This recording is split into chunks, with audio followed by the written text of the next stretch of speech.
Hello student, how are you? Today I am discuss with you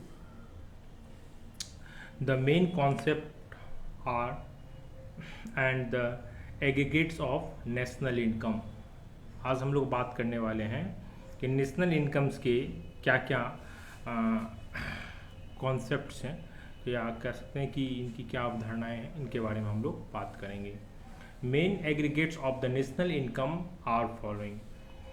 in different concept के according to जो है हम लोग national income को जो है फाइंड आउट कर सकते हैं या नेशनल इनकम को जो हम लोग कैलकुलेट करते हैं।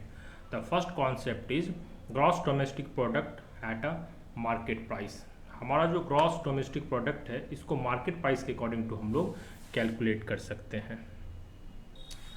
दूसरा कॉन्सेप्ट है हमारा gross national product at the market price.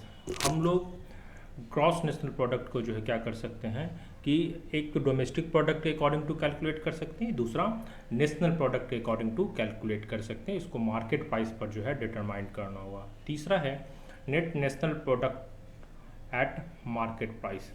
एक तो ग्रॉस के अकॉर्डिंग टू हम निकाल सकते हैं, दूसरा है हमारा net national product of the market price, net domestic product at the market price. Fifth concept है हमारा net domestic product at a factor cost और द नेट डोमेस्टिक इनकम। इसको हम लोग नेट डोमेस्टिक प्रोडक्ट को जो है फैक्टर कॉस्ट और या कह सकते हैं कि नेट डोमेस्टिक इनकम के थ्रू जो है हम लोग निकाल सकते हैं। छठा कॉन्सेप्ट सिक्स्थ कॉन्सेप्ट है हमारा gross domestic product at the factor cost और ग्रॉस डोमेस्टिक इनकम के अकॉर्डिंग टू इसको फाइंड आउट कर सकते हैं। और सातवां कॉन्सेप्ट है हमारा net national product at the factor cost और नेशनल इनकम। सो इन सारे तरीक़ों से जो है हम लोग क्या कर सकते हैं कि हम अपने एग्रीगेट्स इनकम को या नेशनल इनकम को फाइंड आउट कर सकते हैं।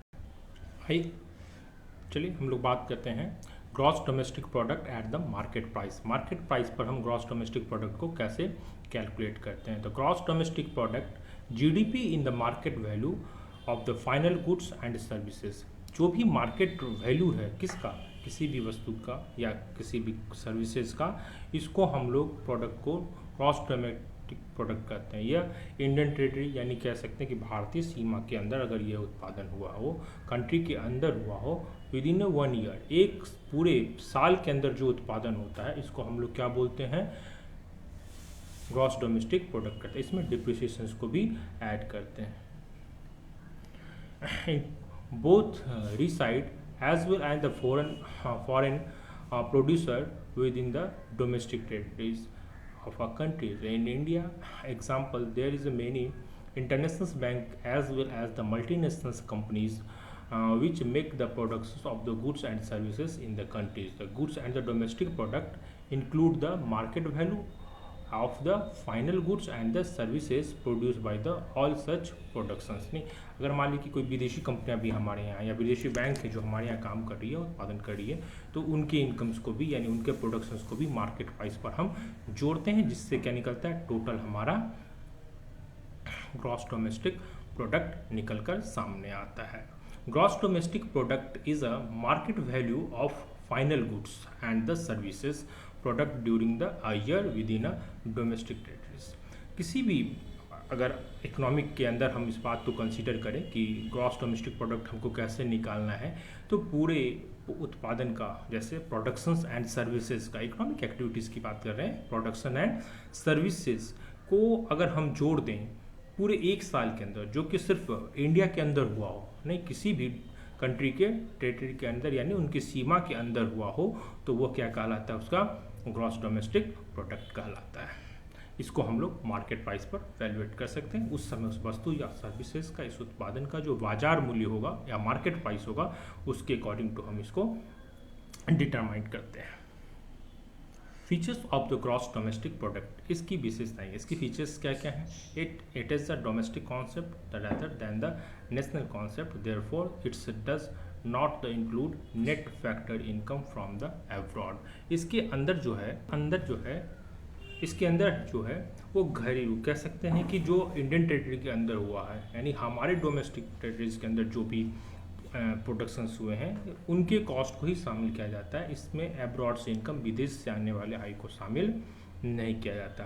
The gross refers to the cost of depreciation and the consumptions of capital goods which is the include in the GDP. इसके अंदर डिप्रिसिएशन के साथ साथ जो consumption of the capital goods को भी इंक्लूड किया जाता है। इसको डिप्रिसिएशन को इससे एक्सक्लूड नहीं किया जाता है क्योंकि यह भी उत्पादन का एक हिस्सा होता है। The avoid the double counting in its including the value of the final goods and the services only. इसमें हम लोग डबल काउंटिंग जो है कह सकते हैं, डबल काउंटिंग डैट मीन्स तो एक ही गुड्स के प्राइस को हम दो जगह जब जोड़ते हैं इसको हम लोग बोलते हैं double counting. It's include the value of the final good, क्योंकि इसका जो ऐड है वो फाइनल गुड्स में ऑलरेडी जुड़ा हुआ होता है। कभी कभी क्या होता है कि रॉ मटेरियल एक का फैक्टर दूसरे फैक्टर्स के प्रोडक्शंस के लिए यूज होता है, या कह सकते हैं एक फैक्ट्री का रिसोर्स दूसरे फैक्ट्रीज के लिए जो है यूजेज होता है। और इसका कारण क्या होता है कि टोटल प्रोडक्शन जब हम करते हैं तो उस इनकम को भी उसमें या उस एक्सपेंसेस को भी हम इसमें जोड़ देते हैं, जिसके कारण क्या होता है फाइनल गुड में ऑलरेडी वो शामिल हो जाता है। इस कारण हम क्या करते हैं, इसके वैल्यूशंस को हम लोग फाइंड आउट नहीं करते। इसको हम लोग क्या करते हैं, अवॉइड करते हैं। अवॉइड द डबल काउंटिंग, दो बार किसी वस्तु के मूल्य को जुड़ जाए ऐसा हम लोग नहीं करते। नेक्स्ट है GDP is the monetary concept and the including only the market value of the goods and services productions in the economic during the year। यह है कि मॉनेटरी कॉन्सेप्ट के अकॉर्डिंग GDP को तो हम लोग मॉनेटरी कॉन्सेप्ट के अकॉर्डिंग टू फाइंड आउट करते हैं। इसलिए हम लोग क्या करते हैं कि इसमें जो है market value of goods, market का जो गुड्स का वैल्यू है या सर्विसेज का वैल्यू है उसको ही हम लोग इंक्लूड करते हैं। It is the flow concept that the measure market value of the goods and services during the specific period and not in the point of the time। इसमें हम क्या करते हैं, किसी एक खास पार्टिकुलर टाइम के लिए इसको हम लोग नहीं करते हैं। ये क्या करते हैं कि पूरे एक अकाउंटिंग पीरियड्स के लिए, पूरे हम कह सकते हैं कि ये फ्लो होता है। इस कारण क्या होता है कि एक कंटिन्यू पीरियड्स के बीच में दो स्पेसिफिक कह सकते हैं कि एक पार्टिकुलर जैसे 1 ईयर फाइनेंशियल ईयर की हम बात करें 1 अप्रैल टू 31 नेक्स्ट 31 मार्च, तो इसके बीच हम लोग बात करते हैं। तो ऐसे में हम इसके लिए जो कैलकुलेट करते हैं वो क्या करते हैं, एक पर्टिकुलर पिक टाइम पे नहीं करते, इसके लिए एक ड्यूरेशंस क्रिएट करते हैं और उस ड्यूरेशन के अंदर जो है इसको हम लोग कैलकुलेट करते हैं। यानी उस ड्यूरेशन के अंदर जो मार्केट प्राइस है गुड्स एंड सर्विसेज का उसको हम लोग वैल्यू करते हैं। It's does not the include the transfer payments capital gains and the income from the illegal activities. इसके अंदर हम लोग जो है ट्रांसफर ऑफ द पेमेंट्स को, कैपिटल गेन को और जो है इनलीगल एक्टिविटीज से होने वाली इनकम को शामिल नहीं करते। तो ये था हमारा ग्रॉस डोमेस्टिक प्रोडक्ट का फीचर। नेक्स्ट क्लास में हम लोग इसको और भी पढ़ेंगे।